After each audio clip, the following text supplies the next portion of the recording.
नमस्कार दोस्तों। इंडिया और रशिया के बीच में जो international north south transit corridor है, जिसकी शुरुआत 2022 के अंदर जुलाई के महीने में पहली ट्रेन भेज के रशिया ने करी थी, वो बहुत इफेक्टिव निकला है और पिछले एक वर्ष के अंदर भारत और रशिया के बीच के व्यापार को वॉल्यूम वाइज 1.7 गुना कर दिया है, लगभग डबल मान लो। तो ये चीज यहां पर देखने को मिल रही है। तो दोस्तों, मैं शुभेंदु चौहान आप लोगों के साथ में डिस्कस करूंगा कि international north south transit corridor की सक्सेस का कारण क्या है। साथ में ऐसा नहीं है कि कॉरिडोर इतना बन गया तो अभी इतना ही रहेगा, नहीं, इस कॉरिडोर को इमेंसली एक्सपांड किया जा रहा है।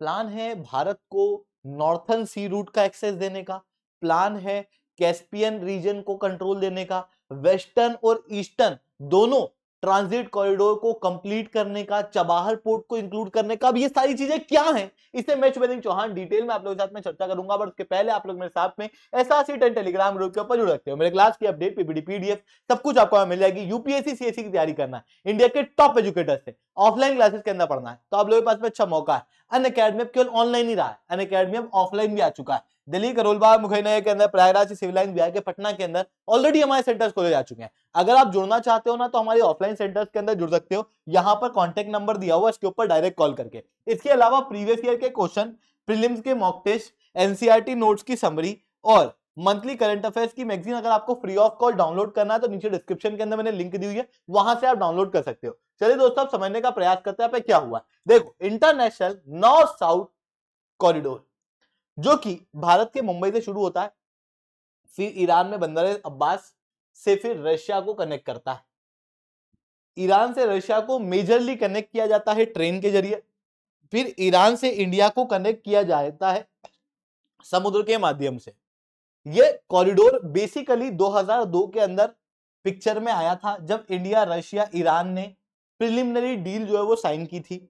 इसके बाद फिर 10 कंट्रियां इसके अंदर जुड़ी थी: Azerbaijan, Belarus, Bulgaria, Armenia, Kazakhstan, Kyrgyzstan, Tajikistan, Oman, Turkey और यूक्रेन। और ये सब मिलके एक बड़ा कॉरिडोर पूरे एशिया यूरोप रीजन के अंदर बनाना चाहते थे, जिसके जरिए आपस में व्यापार जो है वो बहुत तेजी से हो सके। और ये जो पूरा कॉरिडोर था, ये लगभग 7200 किलोमीटर लंबा बताया जा रहा था। इसके अंदर केवल एक कॉरिडोर नहीं है, इसके अंदर मल्टीपल कॉरिडोर जो है वो देखने को मिलते हैं। मैं आपको डिटेल में बताऊंगा कौन कौन से कॉरिडोर हैं। और अभी जो कॉरिडोर आपको दिखाई दे रहा है इंडिया से रशिया के बीच वाला, तो ये भी आपको ना international north south transit corridor इसको कहते हैं। ये वाला कॉरिडोर जो है ना, वो international north south transit corridor है। और ये वाला जो कॉरिडोर है, ये कॉरिडोर एक नहीं है, ये कॉरिडोर दो है। टनटना आपको यहां पर दिखाई देगा इस तरीके से, ठीक है। अब हुआ ऐसा कि 2002 के अंदर यहां पर सब कुछ हो चुका था, डिसाइड भी हो गया था, बट रशिया ने ज्यादा कुछ इंटरेस्ट लिया नहीं, क्योंकि भारत के साथ में ऐसा कोई बहुत बड़ा व्यापार तो रशिया का उस समय होता नहीं था। फिर बाद में क्या हुआ कि रशिया यूक्रेन युद्ध हो गया। रशिया यूक्रेन युद्ध के होने के बाद में जो रशिया था उसके ऊपर सैंक्शन लगे तो रशिया को फिर जरूरत पड़ी किसकी? इंडिया और चाइना की, व्यापार करने के लिए। जब इंडिया चाइना की जरूरत पड़ी तो इंडिया और चाइना जो है वो रशिया के व्यापार के लिए बहुत इंपॉर्टेंट हो गए। और जब रशिया के लिए हम लोग बहुत इंपॉर्टेंट हुए तो रशिया को लगा कि यार अब हम लोगों को भारत के साथ व्यापार को और सुगम करना चाहिए, कनेक्शन को और स्ट्रॉन्ग करना चाहिए। अब भारत और रशिया ने पहले ही कई सारे कॉरिडोर के ऊपर बात की हुई थी, तो उसमें से international north south transit corridor भी था। इनको लगा कि यार अब उसको चालू करना चाहिए। और international north south transit corridor को चालू करने के लिए जुलाई 2022 के अंदर पहली ट्रेन रशिया द्वारा इंडिया के अंदर भेजी गई थी, ईरान से होते हुए। अब ये जो ट्रेन आई थी, ये आपको दो कॉरिडोर दिखाई देंगे, एक है ईस्ट कॉरिडोर, एक है वेस्ट कॉरिडोर।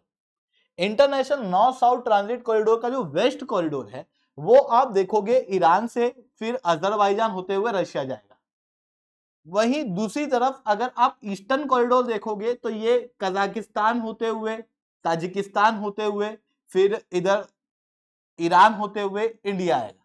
तो ये आपको कॉरिडोर दो दिखाई देंगे। अभी जो कॉरिडोर ऑपरेशनल है वो ये ईस्ट वाला कॉरिडोर है, इसकी हम लोग बात कर रहे हैं। इस ईस्टर्न कॉरिडोर को क्यों चालू किया गया? क्योंकि ज्योग्राफिकल प्रोक्सिमिटी अच्छी है। देखो, वैसे अगर आप देखोगे तो ये जो पूरा सेंट्रल एशिया है, ये सब एक समय पर यूएसएसआर हुआ करता था। ऐसी कंडीशन में यहां पर रेलवे कनेक्टिविटी अच्छी है। बस ईरान से एक छोटी सी रेलवे कनेक्टिविटी और जोड़ी गई, और फिर ईरान में इंटरनली भी रेलवे कनेक्टिविटी ठीक है, तो उसका प्रयोग करके ये पूरा एक कॉरिडोर बनाया गया।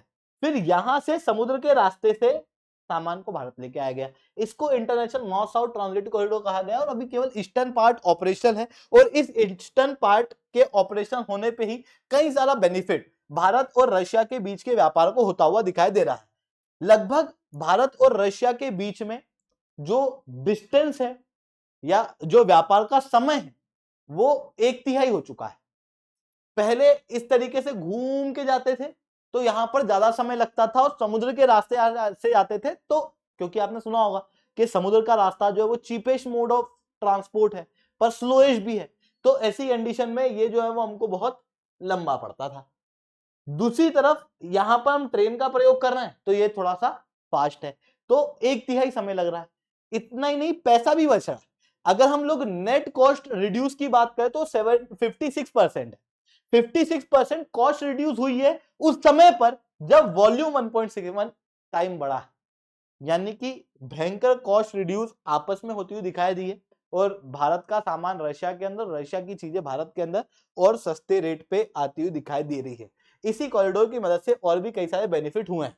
हालांकि यहाँ पर आप देख रहे होंगे कि वेस्टर्न ट्रांजिट कॉरिडोर की पिक्चर लगी क्योंकि ईस्टर्न कॉरिडोर की अलग से कोई पिक्चर अवेलेबल थी नहीं गूगल पे, पर आप समझना कि ये जो है वो मैं वेस्टर्न कॉरिडोर की ही बात कर रहा हूं। ठीक है, अब ये जो वेस्टर्न कॉरिडोर एक्टिव हुआ है, international north south transit corridor, इसकी वजह से भारत को क्या मुनाफे हुए हैं? पैसे में तो हुआ ही है, टाइम में भी हुआ। तीसरी तरफ आप देखना यहां पर आपको रेड सी दिखाई दे रहा है। रेड सी के अंदर क्या है भाई, बोलो? रेड सी के यहां पर यमन, इनसिक्योरिटीज, रेट का बढ़ना, इंश्योरेंस प्राइस का बढ़ना, वो सारी चीजें हम बच गए क्योंकि हम रेड सी और सुएज कैनाल दोनों को अवॉइड कर गए। इतना ही, रिसेंटली आपको याद होगा कि यूनाइटेड स्टेट्स ऑफ अमेरिका ने क्या किया था?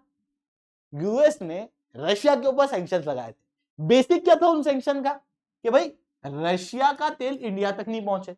उसके अंदर उन्होंने इंश्योरेंस कंपनी, जो कि इंडिया और रशिया के बीच के जो तेल के व्यापार होते हैं ना जहाज से, उन जहाजों को इंश्योरेंस देती है। दूसरा, जहाज के ऊपर भी सैंक्शन लगे थे।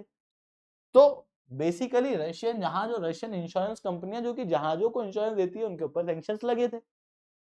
तो हम इस कॉरिडोर की मदद से क्या कर सकते हैं कि भाई ट्रेन के माध्यम से तेल जो है वो बंदर अब्बास तक ले आओ और फिर वहां से हम इंडिया में ले आओ। पर व्यापार कैसी कंपनियों से करना होगा? जो कि non sanctioned oil supplying companies है। हालांकि सैंक्शनड ऑयल कंपनियों के लिए भी एक जुगाड़ निकाला, वो यूएई के थ्रू है। अब आप कहोगे यूएई के थ्रू क्यों, ईरान के थ्रू क्यों नहीं? क्योंकि देखो यूएई के ऊपर सैंक्शन नहीं लगे हुए, ईरान के ऊपर तो पहले ही सैंक्शन है।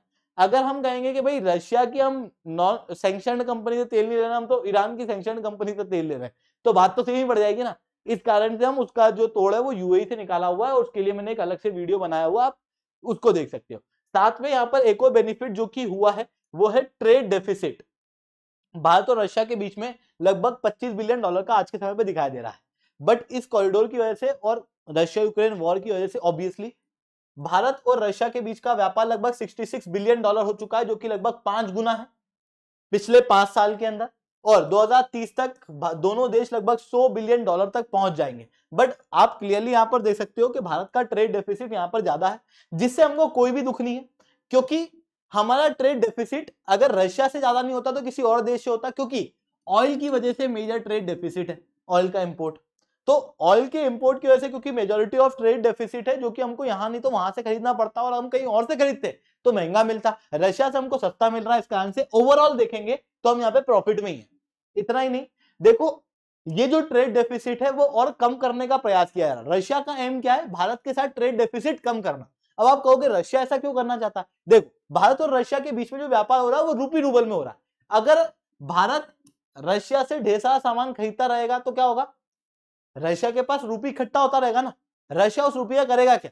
तो रशिया का ओवरऑल एम है जो रूपी उसके पास आ रहा है उसको वापस यूज करना, यानी कि ट्रेड डेफिसिट को कम करना। और उसके लिए भी इस international north south transit corridor के अंदर प्रयास किए जा रहे हैं। फार्मास्यूटिकल देख लो आप, फार्मास्यूटिकल जो है सबसे ज्यादा भारत रशिया को एक्सपोर्ट करता है वो फार्मास्यूटिकल ही है। पर आप सोचो एक बार कि भारत से रशिया तक आपको क्या भेजना है? दवाई भेजना है, जिसका एक फिक्स मॉइस्चर होता है, जिसका एक फिक्स तापमान होता है। हर कहीं थोड़ी रख देंगे, अगर हर कहीं रख देंगे तो तापमान की वजह से क्या होगी? वो दवाई खराब हो जाएगी। ऐसी कंडीशन में कॉरिडोर के अंदर स्पेशल अरेंजमेंट और स्पेशल कंडीशंस का होना जरूरी है, और वही चीज यहां पर दी जा रही है, जिसके जरिए भारत और रशिया के बीच में फार्मास्यूटिकल का भी व्यापार बढ़े। अब आप इस चीज से क्लियरली देख पा रहे होंगे कि ये जो कॉरिडोर है ये इंडिया के लिए भी बेनिफिशियल है और ये रशिया के लिए भी बेनिफिशियल है। जब दोनों के लिए बेनिफिशियल है तो फिर दोनों ने सोचा कि यार यहीं तक क्यों रुके, और क्यों ना इस कॉरिडोर को एक्सपांड किया जाए, जहां पर वेस्टर्न कॉरिडोर को भी ऑपरेशनल करने की बात की जा रही है। रशिया और ईरान के बीच में ऑलरेडी डील हो चुकी है कि यहां पर अस्तारा से लेके रश्त, आपको दिखाई दे रहा होगा, यहां पर एक ट्रेन जोड़नी है और फिर ये वाला कॉरिडोर ऑपरेशन हो जाएगा। अब आप कहोगे ऐसा कैसे? देखो, इधर जो अजरबैजान और जॉर्जिया है और ऊपर रशिया है, ये सब तो एक समय पे यूएसएसआर का पार्ट थे ही। उस समय पर यहां तक तो ट्रेन की कनेक्टिविटी है ही। दूसरी तरफ ये जो ईरान है उसके पोर्ट से लेके भी यहां तक की ट्रेन की कनेक्टिविटी तो है, बस अस्तारा से लेके रश्त के बीच में ट्रेन नहीं है। तो बस इस ट्रेन को बिछाया जाएगा लगभग 1.7 बिलियन डॉलर के अंदर और उसका काम बचा है। उसके बाद में वेस्टर्न कॉरिडोर भी, international north south transit corridor का जो वेस्टर्न पार्ट है वो भी एक्टिव हो जाएगा। इतना ही नहीं, देखो ईरान के अंदर आपको याद होगा चबाहर पोर्ट जो कि भारत को दिया गया है, इस चबाहर पोर्ट को भी इस कॉरिडोर के अंदर इंक्लूड करने का प्रयास किया जा रहा है। इवन ट्रांस कैस्पियन रूट को भी बनाया जाएगा और इस कॉरिडोर के साथ में जोड़ दिया जाएगा, ठीक है। अब ये कैस्पियन रूट क्या है? तो कैस्पियन रूट जो है वो यूरोप से लेके इधर चाइना तक, मतलब पूरा यूरेशिया जो है ना उसको कनेक्ट करने का प्रयास करता है। इसके अलावा यहां पर यह भी प्रयास किया जाएगा लंबे समय के अंदर कि जो नॉर्दर्न सी रूट है जो कि अभी एक्टिव हो रहा है, जैसे जैसे बर्फ पिघल रही है, धरती का तापमान बढ़ रहा है, तो ये जो नॉर्दर्न सी रूट है ना ये ग्लोबल लेवल के व्यापार को बहुत ही सुगम कर देगा और रशिया के दो पार्ट के अंदर जो ये व्यापार है ये बहुत छोटे रास्ते से हो जाएगा। आने वाले समय में बहुत ऑयल, नेचुरल गैस वगैरह भी इस रीजन से मिलने वाले हैं, तो फिर रशिया को ऑब्वियसली इस रीजन से भी तेल जो है भारत की तरफ पास जाएगा।